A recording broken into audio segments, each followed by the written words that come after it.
We have Hey, everybody. Yeah, welcome, It's us, freaks, geeks, and nerds. It's us. the You're nerds stuck that with know. the nerds that know that look a lot like goons. How did that happen? Yeah. hence the name this week is the two-man power trip for the second week in a row. Yep. The Duchess is assisting with Mama Sue. Rest up, Yeah. Mama Sue. We hope you're feeling better. Get well soon. And the Guldagoon is not feeling well. So you're stuck with the two of us again. That's a whole bunch of ugly on that screen. Hey, I shaved. It's not as bad as it was. Yeah, so did I. See? I have shaved as well today. Oh, welcome to the Nerds That Know. Yes, the podcast where we discuss all kinds of geekery, fun stuff, nerd news. We pontificate, prevaricate, and basically just blather about shit. How's that? Mm-hmm. Yeah. I am King Goon. I am the king of the goons. You can find me at My Brother's an Idiot, home of the Goon Squad. That's every other week when we're not doing nerd stuff. Tank is here, my co-brother-in-law. Tank, what's shaking? How's it going, everybody? Can sit here cold, basically. Yeah, it's like 7 degrees now.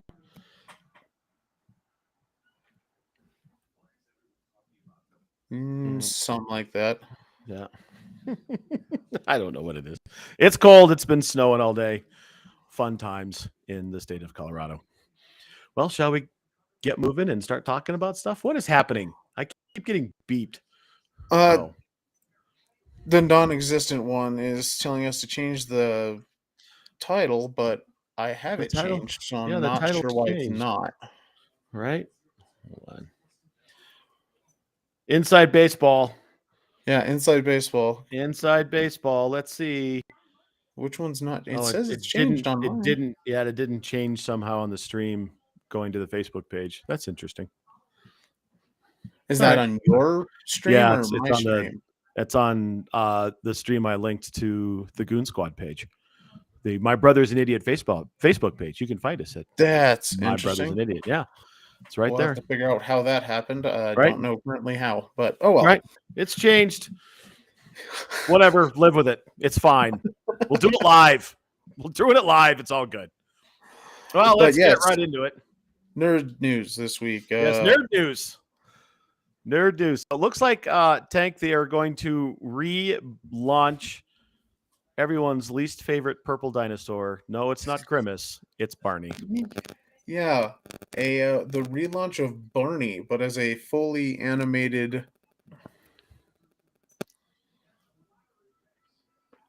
series, I guess, and movies potentially. Yeah.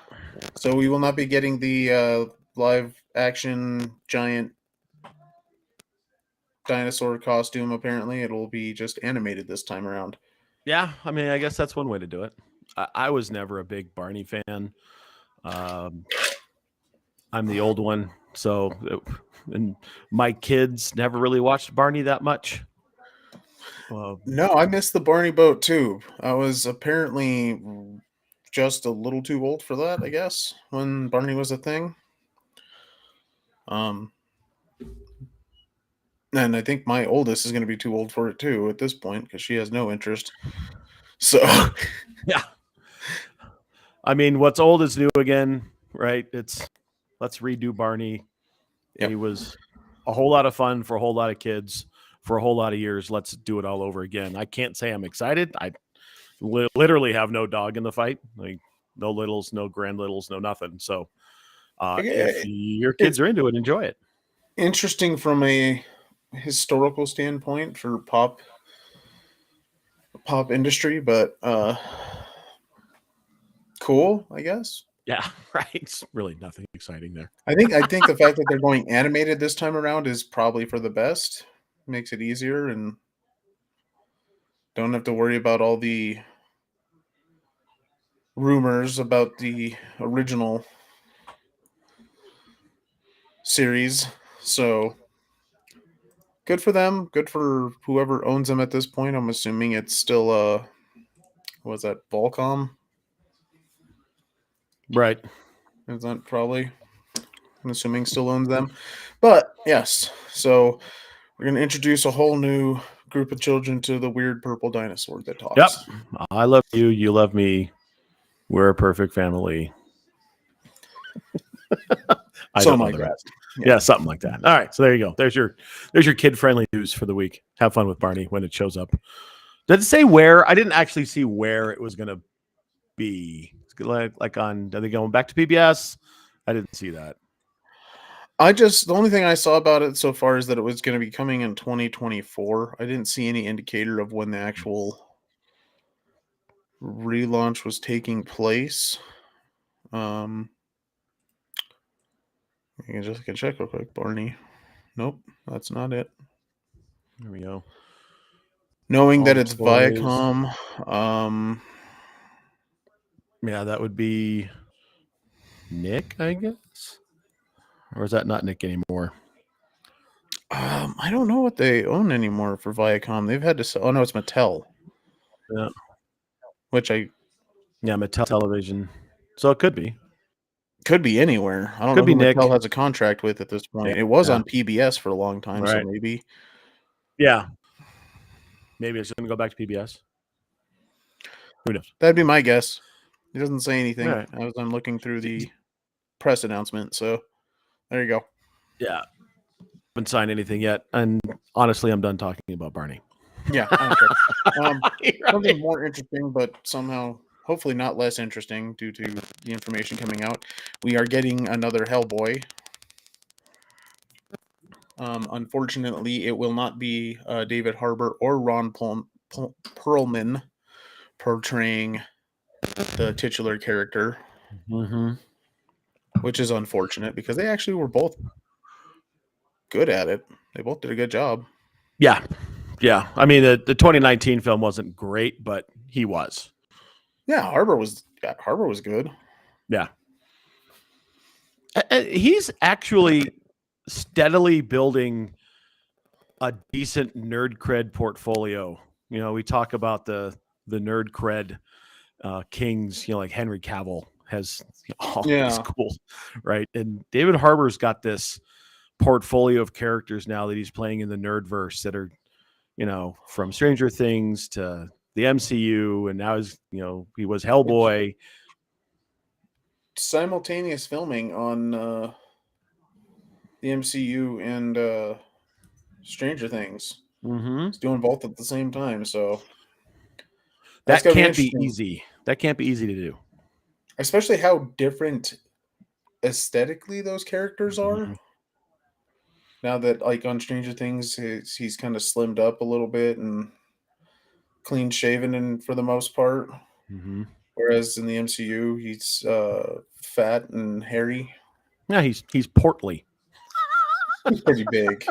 He's a big. I'm not discounting Red Guardian as a character, but by the end of that movie, he was pretty rotund. Let's say. Yeah, he sure was. Looked like a sausage trying to squeeze into his uniform. I think that was the joke. Yeah. But yeah, this new variation on Hellboy is going to be happening soon. And I didn't see anything about who it was going to be taking the helm at this point.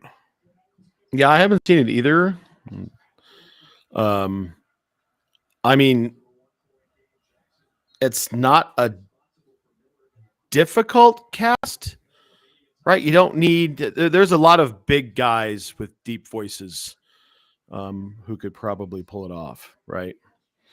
True. And I don't believe Guillermo del Toro is attached to it either anymore. No, this is Brian Taylor.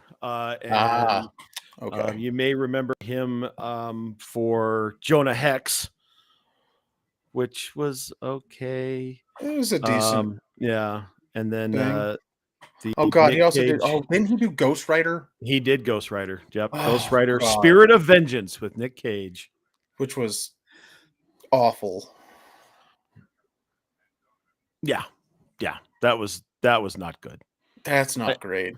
no, no, it should have been Mm. so much better. I mean, it's Nicolas Cage. Come on, man. Well, and you knew he was going to over the top, and Well, he that's does what a he very does. interesting portrayal of the more maniacal nature of Ghost Rider. But that was not inherently the issue. It was a Mhm. poorly written script was the major Correct. issue on that one. Right. That wasn't Nick Cage's fault at all. It was the movie was garbage. The writing was garbage. And it was just a failure all the way around. I really liked what they did with the Ghost Rider character on Agents of Shield, Oh in yeah, that run that he had there. I in Agents of Shield, it got a little bit weird at the end, but that was with actually a all the, really really fun series for 6 or 7 seasons. you know what's weird though? It would fit in perfectly now with the time travel universal Hmm. hopping kind of thing that was happening at the end there. Would have fit in Hmm. perfectly with Right. the MCU. You think they knew where they were going, or Uh-uh. I don't Not a think they did chance. either. Yep, I don't think they did Yeah. either. That's why it was two different studios at that point. Yeah, I liked when it was. I liked it better when it was more closely tied to the MCU and you could see events happening, or For the first the yeah, three-ish 3 seasons. seasons. Yeah, Yeah. past the Hell Carrier bit, and then once they got past that, it was like, It's a whole so different thing. Yeah. yeah, Completely separate. right. I mean, I don't know how many times they can kill and revive Coulson, but By my count, it was three, but I'm not entirely sure about that. I think you're right. I think it was 3. Yep. But I agree. Actually, if they took the approach that approach and used the Robbie version of Hmm. Ghost Rider and kind of looped that back around, that could be good for the Right. MCU potentially. Yeah. I mean, it's wide open now, and I guess we can use that as a segue. We'll skip around a little bit on the old agenda, but Mm. Tank, have you seen Ant-Man? I, as a matter of fact, did go see Ant-Man on Friday, I saw it on and Monday. and leading in, like the immediate thing coming out on Thursday, I guess for all the early viewers and stuff was that it was not good. And then I went and saw it, and I'm like, it's not traditional for the MCU, but I wouldn't say it's not good. They give you a lot of story in Hmm. between all the jokes because it's very comedy heavy, Hmm. but that's Ant-Man. He's kind of a sillier character in the MCU. So it makes sense that his story would be a little bit off the wall and goofy and almost like Star Wars in a couple spaces. Um but I overall enjoyed it. I thought it was a fun, interesting little story about the microverse and or whatever they want to call it in the MCU, but I enjoyed it. I thought it was fun. Subatomica. I think they glossed it Subatomica, Yeah. which is fine, and that's a direct pull. Um, Yeah. I it kind of felt like they shoehorned Ant-Man into a Fantastic Four story a little bit. That that was the Um, one issue that I kind of saw like why is it Ant-Man? right. But I get why they did that way. I mean, it clearly, and again, we're not going to get into too many spoilers or any spoilers here because we haven't hit the 7-day rule yet. But No. um, they've definitely got an eye towards the future. This movie definitely sets up the phase. Yeah. Um, I absolutely love the way that Jonathan Majors plays Kang. And we've talked about in the past how some of these villains um, are not quite sympathetic, but you can sense and feel for where they're coming from. Thanos was driven by trying to save everything by killing half of everything, but he was calculating and he was intelligent about it. This guy is coming from a place of rage and desperation. Um, and you get a really good sense of that in the final scene. And you've seen a trailer, you've seen just a clip and a glimpse of what Kang does in a fight. And it's like I said, it's just rage and desperation is all Oh that it is. yeah, And it's dude, Jonathan Majors is a fantastic actor, and um, I loved him in Lovecraft Country. I'm really looking forward to seeing Creed with him playing that bad guy bit. yeah. Um, his range is really good, and he really shows it here. When you go see it, there are two post scenes. One's mid credit, one's at the end of everything. So make sure you catch both. Um, Especially the second one. yeah, the second one is super That was important. wild. Yeah, the second one's awesome. Mm-hmm. Was not expecting that look at all, but that's cool because No. it definitely sets up. Yeah, there was If you know the story of Kang, then you're really going to want to watch that post credit scene because some it's heavy, and that was the biggest thing. I think you're right. The reason we got Ant-Man is because it's the force we've dealt with in the quantum realm at this point. right. It's the only story we have connected to the quantum realm, and they needed that part of it to tell this story. But this movie did a lot of heavy lifting for the future, to be honest. They Oh set yeah. up a lot of stuff that you're kind of like, oh, okay, so they are going head first into this Kang story overall, and they set up a lot for the Yeah. future Yep. off of And that. it's and Kang, you can get the sense that is going to be woven into a lot of different things besides just the D or the MCU movies in Phase 5. They set up some things. You're like, okay, this. There's some overarching presence here Yeah, there's with some going to stuff. be some really cool stuff, especially on the Disney Plus side. That's going to be pretty neat. So And what a fun little addition, because if everyone, I think, if you've seen the trailer at this point, you know that we get another villain in it. And how they kind of looped that in was pretty cool. yeah, it's out there, right? It's This, weird, but yeah. it makes sense in the No, I mean context of the story. the characters out there, right? Oh If you've yeah, seen, yeah, if you've seen the trailer, you know we're going to get, we're going to get that guy. yeah. I really have a hard time saying it because I really don't want to screw it up in case somebody doesn't know it. But If you've seen the trailer, you know what we're talking about. If you don't, just go watch the movie. Yeah, It just go will be watch the movie. very obvious. Yeah. Interesting way that they did it. I wasn't expecting them to do I it with wasn't that either. guy in that way. And I'm a little bit disappointed in the way they tied that up. I want more of him. I want more and more stuff, but I'm Well, upset. and it's also somewhat weird because obviously at this point, Hulu is now owned by Disney completely now. But there was a Hulu version of MODOK that was very different. It was played by what's his name? Patton Oswalt. Oswalt. Yeah. What's his name? Yeah, Patton Oswalt. Patton Oswalt. Thank you. Yep. Yeah, and a very different version. I for some reason expected that to be the carryover. Right. Even though it was technically a separate thing at that point, it was a separate studio, just owned by the same company. But I thought it was going to be looped in from that side of things more. But guess not. We'll see how that plays out in the future, Yeah. I guess. Yeah. Again, I don't want to screw it up, but Mhm. cool way. I interesting and certainly a unique way to build that character. I thought they really did a good job. Was not expecting them to reference a lot of Ant-Man's history the way that they did. Oh, very interesting. Yeah. They when they do these quote unquote standalone, feature films, even though some of them build better than others, right? I mean, Black Panther was a Black Panther movie, really had nothing to do with the MCU besides telling you how Wakanda is going to move on, right? Until it connects itself at the end. Yeah, sort of, right? I mean, in its own way. Yeah. Right.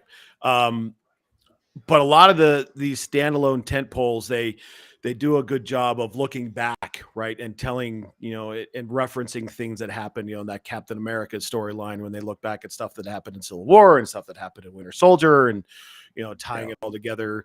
Even in Falcon and the Winter Soldier, that a lot of that tied back to what happened in Civil War and Winter Soldier.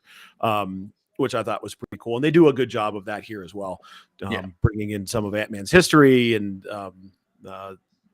with Cassie, Ant-Man's daughter, uh, fun stuff, but also setting something up for the future. I think that's going to be pretty cool. I thought that Citrus, right? I want limes. Yeah.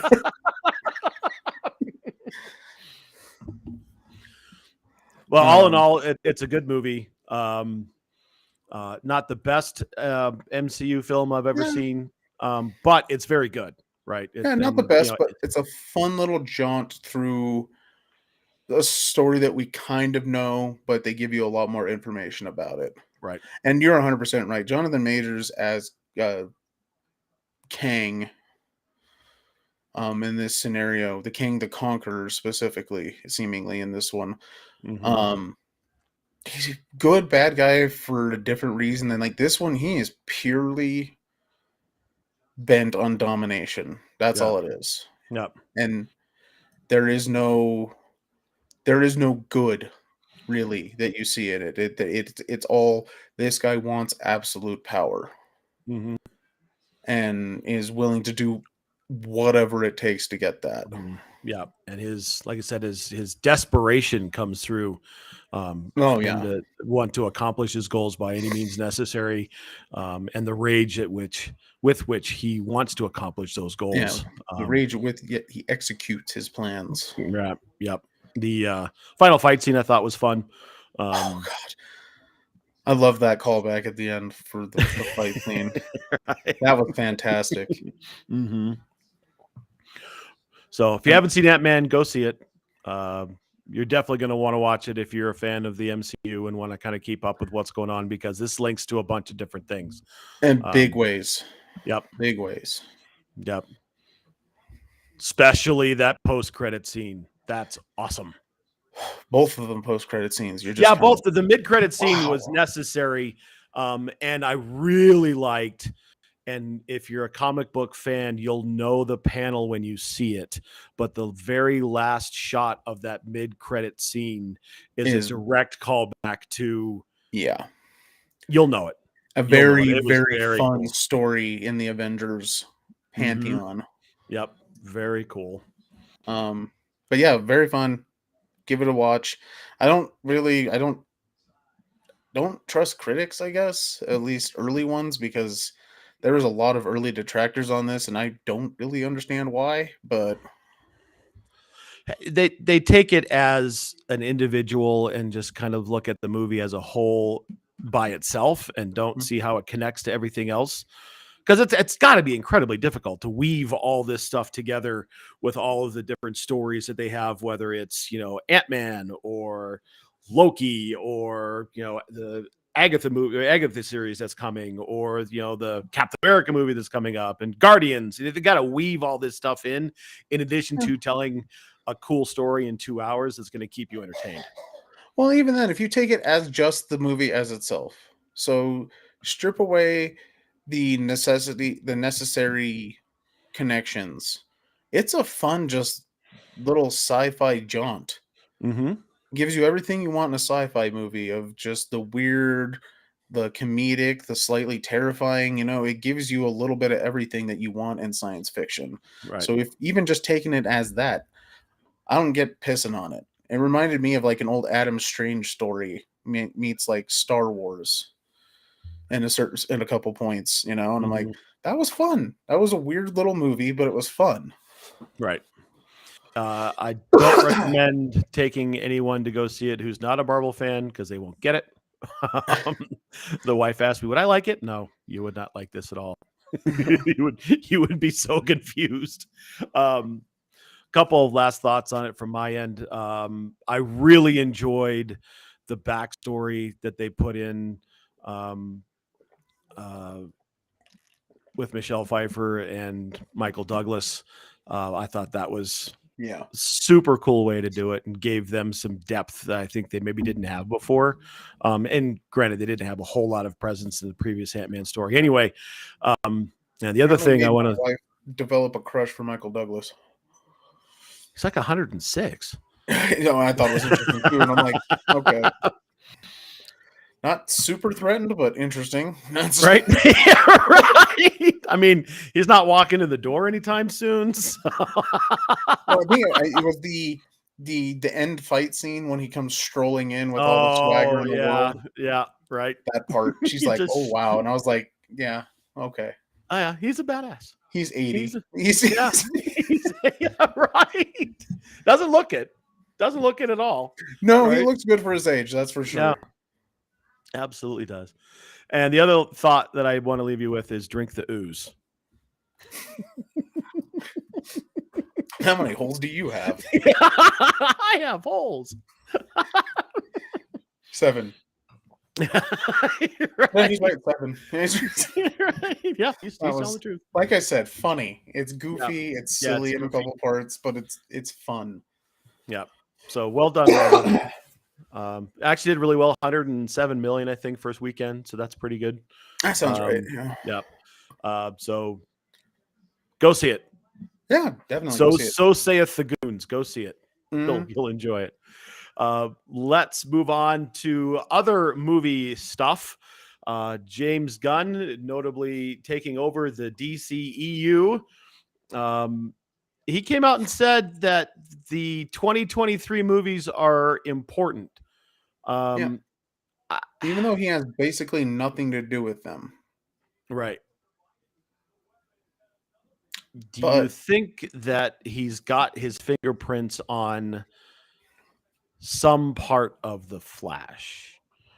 I would have to assume that because he has been, before his announcement, obviously, as taking over as the head director for the entire DCU. He was also apparently working as a consultant already prior to that, coming off of his work on the what was that, the Suicide Squad movie, and I can't remember what, Peacekeeper. Yeah, he was already working as a consultant about 6 months prior to him announcing that he was taking over as the lead creator for the whole thing.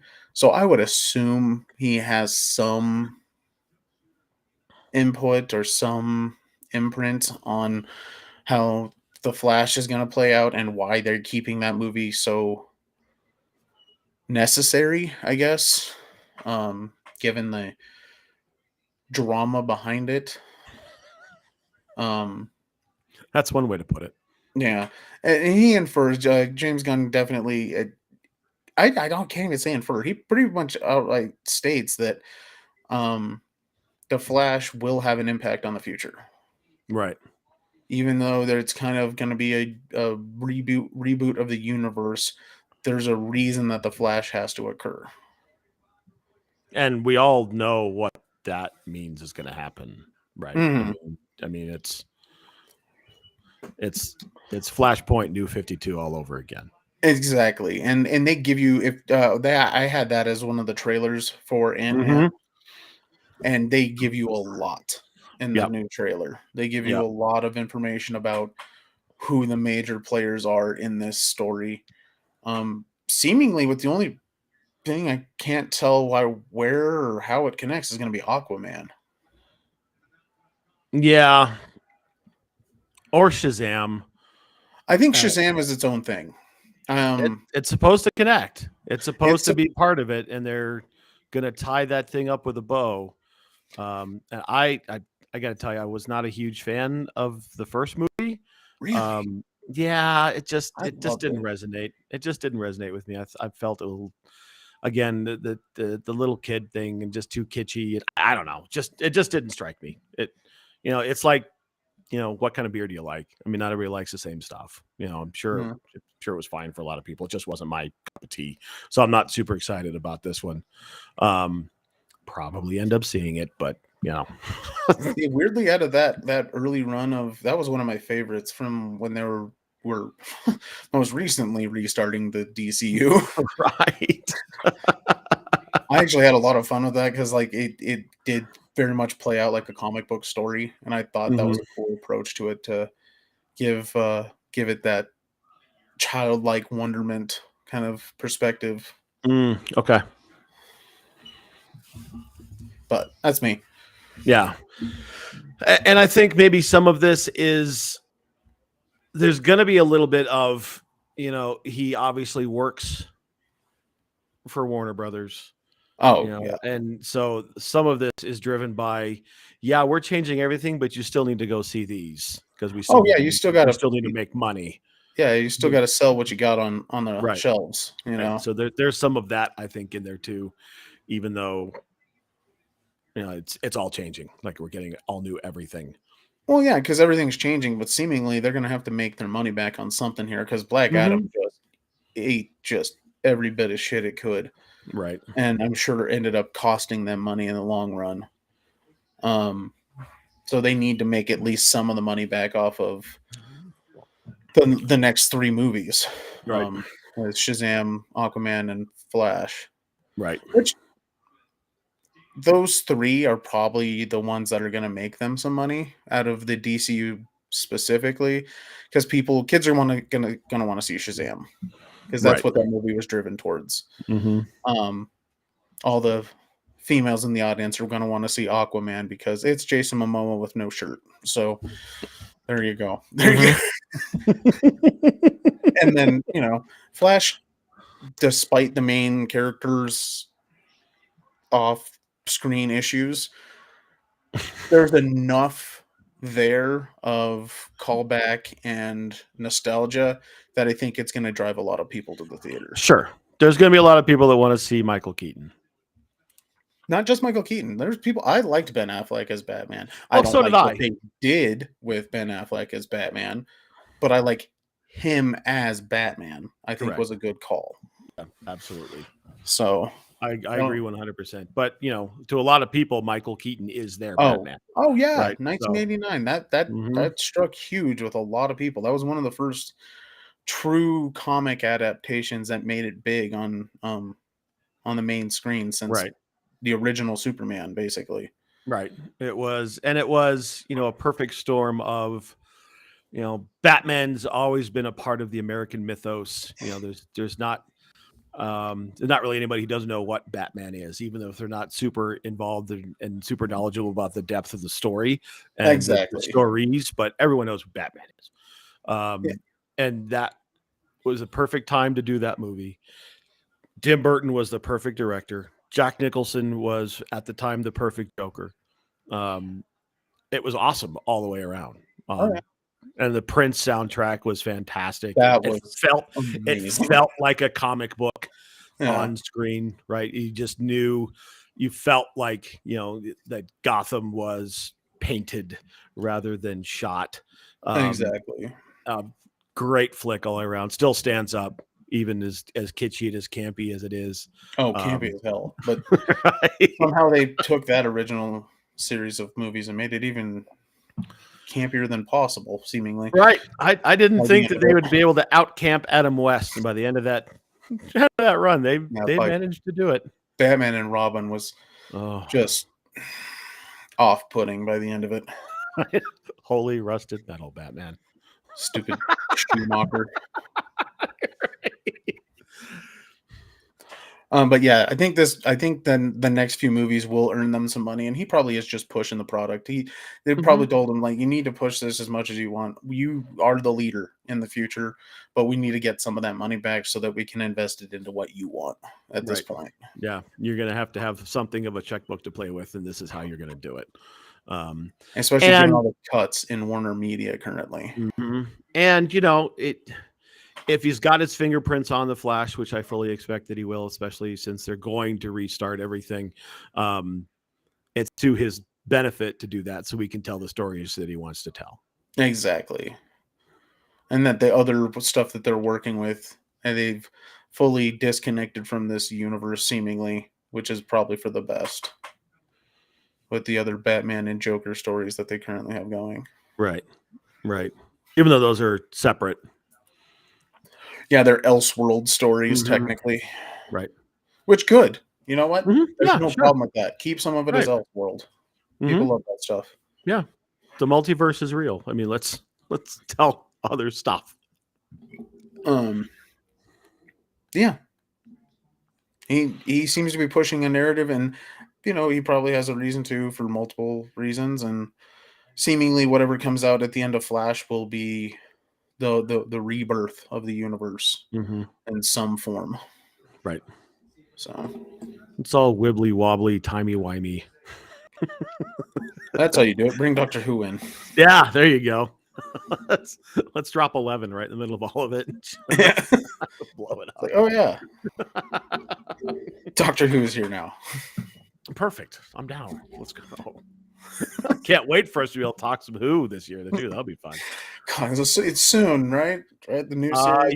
Yeah. They've got the 3 specials coming, and then the new series I think is next year, but there's 3 specials this year. So Yeah, they're still in pre-production on the actual series, I think, on that. right. I've seen no, they're actually shooting it. I have seen a Oh, picture of Ncuti in some sort of garb. I don't think it's his official doctor garb, but I have seen a shot of him wearing something in front of a TARDIS. and is that for the special or is that for the actual series? I don't know. I think it's for the series, but who knows? I mean, the specials I believe are shot and done. I believe you're correct on the specials. I think they said they were done with those a couple months ago. Didn't they finish Mhm. Yeah, that? I think so. So that's going to be exciting. I love new Who stuff. That's always a Yeah, good time. and we will talk about the hell out of that when it comes out. Oh, yes, we will. Yes, we absolutely will. And I know All right, Golda Goon, sticking. being a major Who fan as well, have a lot of fun with that. Oh yeah, we will have a lot of fun with that. I think all of us are at least a little bit attached to Doctor Who. Oh So yeah. sticking with the Warner Brothers, but not the DC universe. Apparently, they are trying to bring back the original cast of the Harry Potter series to do what has essentially become the 8th installment of the book series, even though it was a stage story with Harry Potter and the Cursed Child. Mm-hmm. I don't know if I care at this point. I grew up with Harry Potter. I loved Harry Potter. The books were actually a big part of my childhood. I was the same age as Harry Potter. So those came out right at the perfect time for me. Mm-hmm. Um, I don't know if I give a shit about this. I read the book. It's disconnected in weird ways because it was meant for stage, not necessarily meant for screen. But they're apparently trying to adapt it to the screen and use the original cast as much as possible. And I haven't even, and I'm the noted one that of the nerds that is not the Harry Potter guy. Um, you've read it. Yes, and Does I've this seen all the does this? movies. Yeah, I've seen the first half of the first one and the last half of the last one, and I felt like that was all I needed. For the biggest parts of the story, you're not wrong. You're right. Like, There was a lot of in between, but you probably could have just filled that in with anything for yeah, I filled it in my especially head. the movies of them. Right. Um, does the story lend itself to those 3 being big parts of what is going to happen on screen? Not as much as the original set of stories. It does have a little bit to do specifically with Harry and Jenny's son. He is one of the main role players in the story for the Cursed Child story. Um, the biggest problem with the Cursed Child story at this point, I don't care if I spoil it, it has to do with apparently a secret love child of Bellatrix and Voldemort. Um, Seemingly, she is the cursed child that they're referencing, and she is a classmate of the youngest Potter child, I believe. It's been a while. I read it when it first came out, so it was Okay. a while ago. Um, but I don't know how much they have to do with the story. I know they're in bits and pieces of it, Okay. but I don't remember them playing a dramatic role, to be honest. I feel like they'd almost have to give this some credibility that it might not otherwise have, um, especially concerning some of the stuff that has been surrounding J.K. Rowling and some of her stated beliefs. They're going to need to combat that some way, so that Yeah. might be one way to do it, is to lend it some credibility by bringing back, Ron, Harry, and Hermione. And you could be correct in that, and I'm assuming that's kind of what they're trying to do. The only problem is that they ran into a giant brick wall when they were doing the Fantastic Beasts stories, and it went from an interesting story about a side character on some adventures with Newt Scamander and all that stuff, and it very quickly devolved into the history of Dumbledore because they were trying to give you some attachment to a story that you already knew, Mm-hmm. rather than making a story interesting with the characters that you have in that story already. Right. And I think you're going to run into that same wall with this. Of you're trying to tell a story that is connected to the universe but disconnected for the most part from the main storyline of that universe. And if you're going to try and wedge these main stars into it, I think you're going to take away from the story that's trying to tell. But Yeah. I don't know, maybe it'll get enough people to go see it, I guess, to make it worth making. But Right. I don't know. Yeah. I don't know. I'd say Now, release the stage production and see if you can make money off of that. there you go. Do it like they did with Hamilton. You Yeah. know, they had to Maybe- shoot it at some point, Right. make it a big event for HBO Max and Mm-hmm. release it there, or do a short run on theaters and release it to HBO Max after you make a little bit of money off of it. Mm-hmm. Because there is a story; it's already been told. This is a stage story that's already been told with different actors and different characters. Just do that.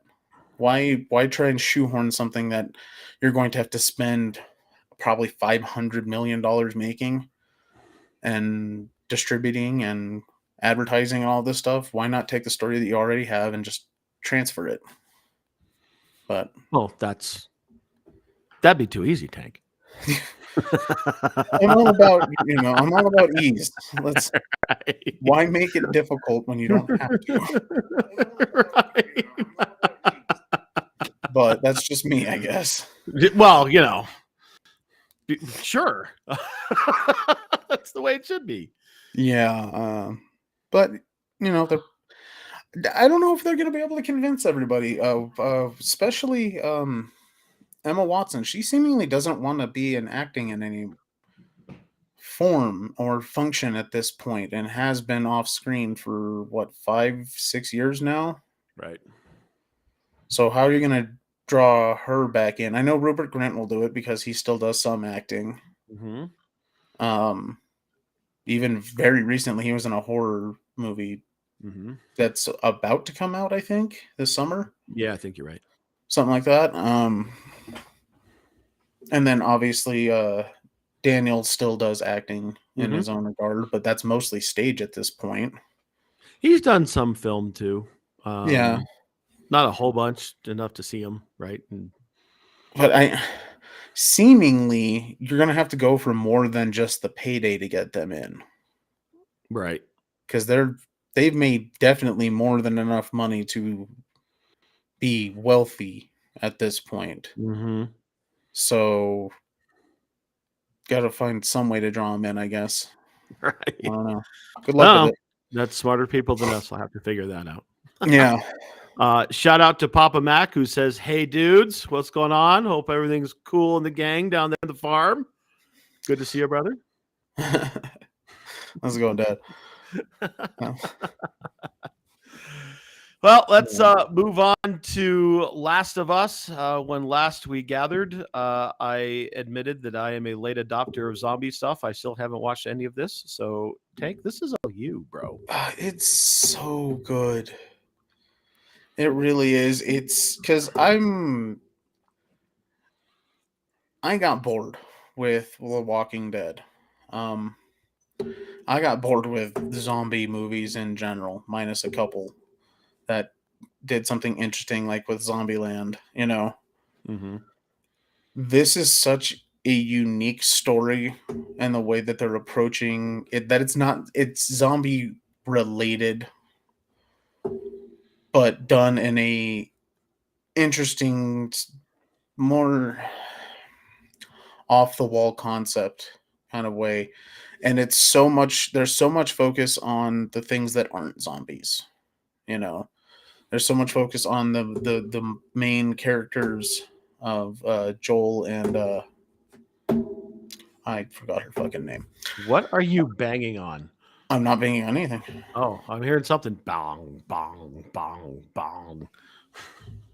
I Are you don't know. tapping something? Okay. I might have been my fingers tapping the desk. Sorry about Okay. that. You got a gong back there that we don't know about. God damn it, I forgot what I was saying. Main characters, Joel. The main characters, Joel and I know her name. I just keep forgetting it. But there's so much focus on their story and how they interact with the world that it makes it engaging. Because they're coming from two very different experiences that somehow necessitate them being together. And they do it in a way that you feel their relationship and how they interact with each other. And you see the weird little gleeful moments and the just utterly heartbreaking moments, and how they collide in their stories, and how one is driven by loss because that's all she's ever known, and one's driven by loss because that's what created who he is. And they're different versions of what that means, of how one is fearful of being abandoned and one is fearful of losing everything. And you can see that they're coming from very different perspectives, but kind of with the same thing in mind, of they need each other to continue on. And that's what the most recent episode is. It's kind of giving that, after such a traumatic loss in episode 5, to open up to where they just need to keep moving forward, and and that's all there is. That's all they have left at this point, is they need to survive and continue.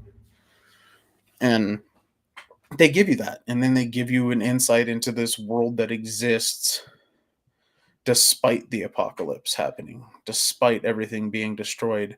There's little pockets of the universe that are still relatively normal, and despite everything that's going on around them, they are functioning somehow. And then they blow it all up again. And then they take you to this fictionalized version of Colorado, which immediately caught my attention. And they tell you just a little bit more info about what's going on outside of these containment zones. Of there is this big world there where all kinds of stuff is happening that no one knows about. And and it's endearing, and it's heartbreaking, and it ends heartbreaking, and you're just kind of like, oh god, how can they endure more? How can they possibly endure more? And that's where it leaves you, with that thought of, why again? Why these two people again? And it's so much worth a watch because of that. Because it's not about the zombies. The zombies are the cause of the downfall of society, but it's more about how humans when the downfall happens, how much control they have over what happened and why they fucked it up too. And it's good. It's a good story. It's a great story, honestly, when it comes to character and relationships and just how to interact with this world that doesn't make any sense anymore. Well said. Yeah. I wish I could. It. I know, I'm going to. Right, Yeah. it's going to happen. It's just. And there's always something else to watch. I'm like, oh, I know. Oh, I'll watch that. I'll watch that. They keep, if you're a fan of the game, obviously you have your own perspective on it, but they keep big parts intact from the game. But then they deviate where, if you know the game, if you've played the game, if you understand what happened in that story, they deviate in necessary points that wouldn't translate to the big or to the little screen like that. You know, like, oh, well, that didn't happen. It's like, well, but it can't. You're telling a story about these two people. You know, you have to alter some of the stuff that happens to make that make sense. And I think they did a good job of translating when necessary and leaving in the big parts that they have to. So, yeah, it's worth a watch. It's worth your time if you haven't seen it yet. That's it. I mean, that's all it is at this point. There you go. Let me also welcome to the viewing audience, Mama Sue. Hi, Mama. Hope you're feeling better and resting and being pampered in every way that you should be.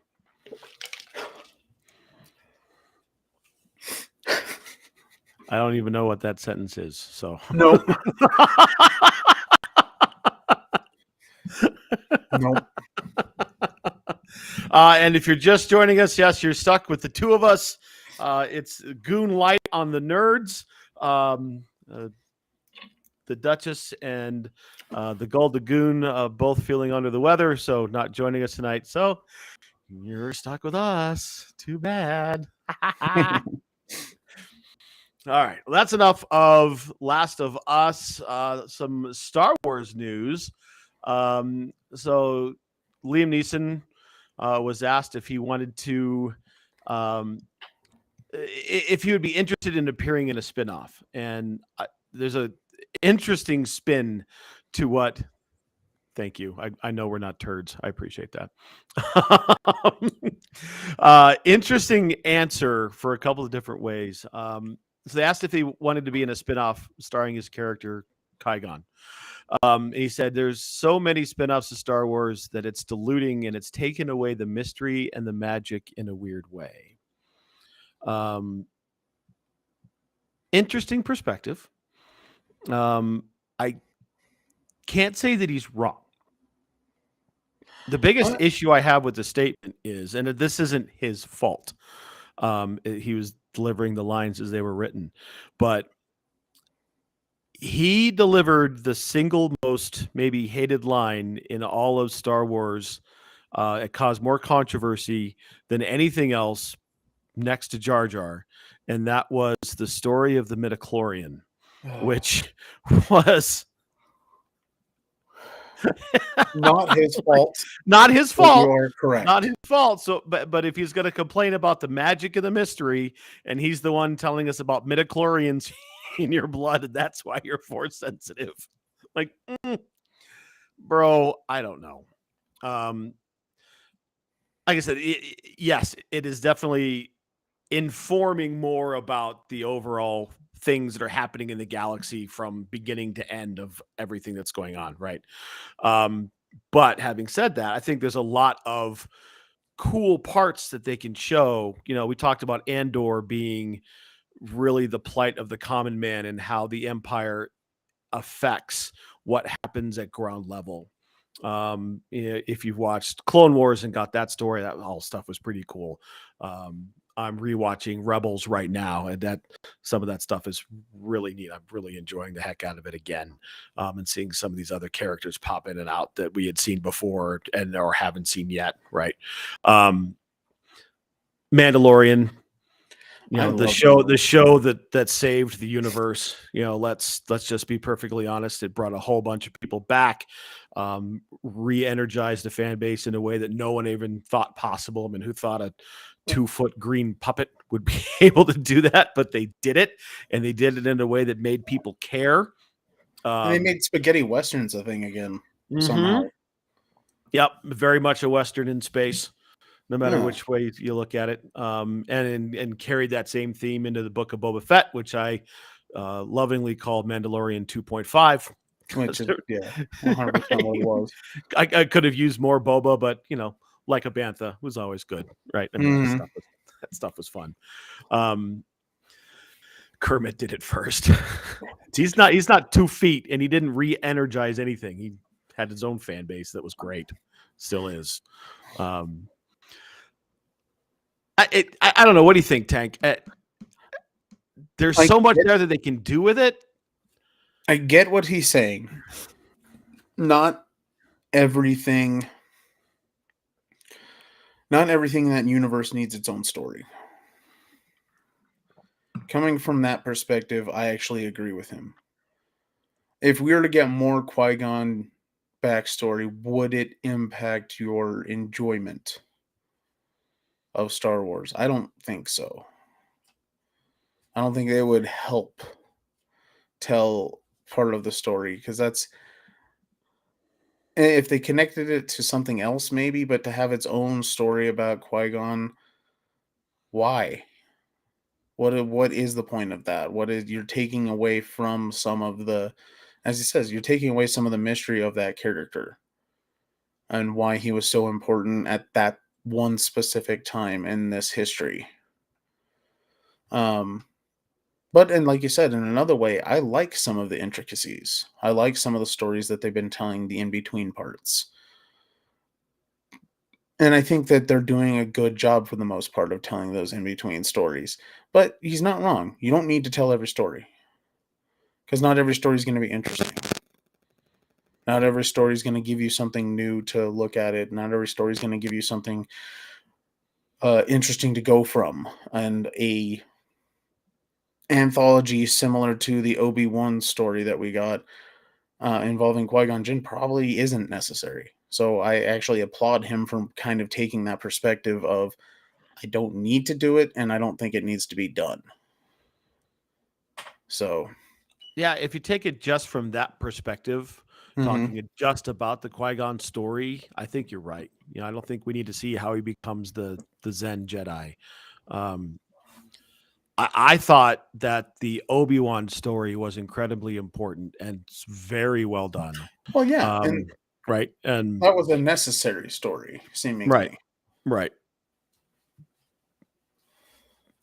It gave you the closure of Obi-Wan and Anakin that we never got. Even knowing what's going to happen in 20 years after, or 15 years after Obi-Wan ends, or the series, that season ended, we know what's going to happen. I mean, we've all seen it. It's 1977. It's not a shocker to anybody. Yeah, got killed on the Death Star. I mean, but there are bits, like, I think to your point, there are bits I think they need to tell. There are parts of the story which I think need to be fleshed out. I think there's even more stuff come, right? I mean, like, you can see legend stuff coming. Which I think is going to be really cool. We're 100% going to be getting some variation of like the Knights of the Old Republic and stuff like that, probably. Yep, Thrawn's coming, right? That's and that's awesome. I think that's great. Love to see. I don't know if they're ever going to be able to pull it off, but I'd love to see some variation of Mara Jade. That'd be interesting. That'd be super cool, right? If they could figure out a way to do it. And the other thing about a Qui-Gon story is, he may be involved, but you would have to recast him, right? You couldn't have Liam Neeson playing Liam Neeson. A 20-year-old Qui-Gon, probably not. Right. Yeah. So so maybe it's a narration piece or something, right? And like I said, I would love to see a Lando story starring Donald Glover, narrated by Billy D. Williams. Now. I would love that. Like, that'd be so good. But who knows if it's ever going to happen? But He's got his opinion. He's entitled to it. I think he's right in some ways, and in other ways, just keep building out the universe, man. There's so much there to do. Well, and him specifically calling out that part of it too makes sense. That was his part of it, and he's saying, "I don't want to do that. Right. I don't think it's necessary." And you can't fault him for taking that perspective. That was his character. If there's anyone that has insight, it's going to be him and George. Mm-hmm. Right. And seemingly neither of them wanted to tell that story 20 years ago, so why would they want to tell it now? Right. He's ready to move on. He has Yeah. moved on. Right.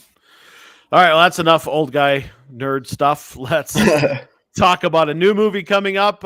Looks like, Tank, we're going to get a Tetris movie, and no true believer, it is not blocks falling from the sky, which I think would actually be kind of cool. But well, we got that. That was called Pixels. Yeah, I know. And it wasn't great. Right. I mean, Pixels had a lot of other stuff in it too. But no, this is the seemingly true story of how Tetris was brought to the world, essentially, from the blocked off Soviet Union at that time, and how this weird little game became a international phenomenon. Mm-hmm. And it's going to be on Apple Plus, I believe. Yep. Yes, Apple TV Plus. Yep. And it's going to be about, based on the information we have, it's going to be the true story of how Tetris crossed the Soviet lines and became, I don't know if it's the most selling game at this point anymore. I believe it has been taken over by Minecraft, but for a long damn time, Tetris was the number one selling game because it was shipped with every single Game Boy ever sold, and was put on NES and in arcade cabinets and everything across the world. Is just a simple little game about blocks falling from the sky and you having to make lines out of them, essentially. But yeah, this is a Cold War, seemingly Cold War time story. Yeah, kind of a Cold War Iron Curtain intrigue piece. Yeah. 1988. Hank Rogers going to the Soviet Union to meet Alexei Pachinov. Is that his name? Was the creator of Tetris, and bringing it to the world. Seemingly crossing, like you said, the Iron Curtain somehow, and making it happen. I now have the Tetris song stuck in my head.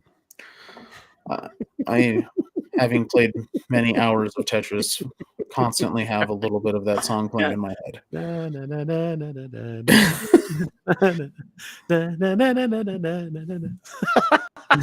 Exactly.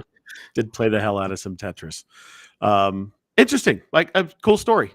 I think there's gonna be a lot of stuff in there that people don't know. Specifically, a double darn guarantee you that 90% of the people who have ever played Tetris have any idea that it was actually it actually came from Soviet Russia. And how it got to be in front of everybody and how they got it out. And like I said, it definitely going to be some intrigue and a little bit of action, a little bit of conspiracy and fun. I think it's a Cold War thriller based around a video game, essentially. Right. I don't think we've ever had that. Not to my knowledge. Right. I can't. And we complain a lot that, reboots and relaunches and redos and bringing characters back. And here's an interesting new idea to tell it's history, but here's an interesting new idea to tell a different story that nobody knows. And I'm here for it. Yeah, same here. It seems like it's going to be fun in its own way. And I think it's a good idea to, when you have more of this kind of obscure storyline, they're bringing in, I think, a necessary star with Taron Egerton to kind of guide this story. Because at the very least, you're going to get a good performance out of him and telling us kind of a spy story. That's cool. Right. Now you're going to need some star power behind it for sure. Right. Otherwise it's just not interesting, I think, to a lot of folks. not interesting enough to tell. Right. And I'm sure they're gonna glam it up a little bit and give it a Oh, little bit of sure. that Hollywood pizzazz to Mm-hmm. liven up the story a little bit. But it is interesting in its own way that you have this weird story where um, crossing the Soviet borders to bring a video game to the masses is such an interesting thought that what the story alone is kind of it's going to have to be at least a little bit interesting. Mm-hmm. So, Yep. Looking forward to watching it. It'll be fun. mm-hmm. All right, Tank, you got anything else you want to cover? Or? I think that's it for this week. I think that's it. Yeah. Look at us, hour and 6 minutes or so. Tank, tell them where they can find you and talk about all the you can things. find us obviously here with the Nerds That Know. You can find the Nerds That Know on Facebook, Instagram, Twitter, all the fun social places. Find me there, Tank Knox and Knox Nostalgic Collectibles. Obviously, come back and see us again in a couple of weeks. Yep. And we'll be back live and in person next week. I may not be here for that. I'll be in San Diego, so we'll see how that goes. Thanks, you too. You rock as well. Which one was that? Was that Mama Sue? Yeah. Rest up, Mama Sue. We try. Yeah, I'll be on a work trip next week, so I may not be able to join us for the Goon Squad and My Brother's an Idiot. But you can check us out at My Brother's an Idiot on Facebook. The Twitter and Twitch are at The Idiot Goons. Mark's Twitter is at Poffeltime. My Twitter is at Pufflupicus. And you can find me on TikTok at King Goon Smoke. This week I made bacon. Yeah. Yummy bacon. 4 different kinds of rubs and cures. I've got a honey red chili, a hot honey red chili. I've got a blueberry or a blackberry chipotle and a reduced sodium blackberry pepper. That's going to Muti. He's getting that. Nice. Yeah, specially made for him. So there you go. I'm telling you, man, the Costco pork belly, you can't go wrong. $3-4 a pound. That's not bad. Yeah. Yep. It's an afternoon of smoking, slicing, bagging, and freezing, and it's just pure bliss. Pure bliss for my arteries. Oh, that's it for the Nerds That Know. Thank you for joining us. Make sure you catch us hot smoke. I smoked it at about 200 degrees till it got to about $1.50. Let it cool, stuck it in the freezer for a little bit to firm up, and then I sliced it. Happy to share the recipe, Papa Mac. Always happy to talk about barbecue. Make sure you check us out. Catch us next time whenever you see us on whatever you're watching us on. Make sure you take care of yourselves, take care of your families, and take care of each other. For Tank, the absent Duchess and Golda Goon, I am the King Goon. This has been Nerds to Know. We'll see you next time.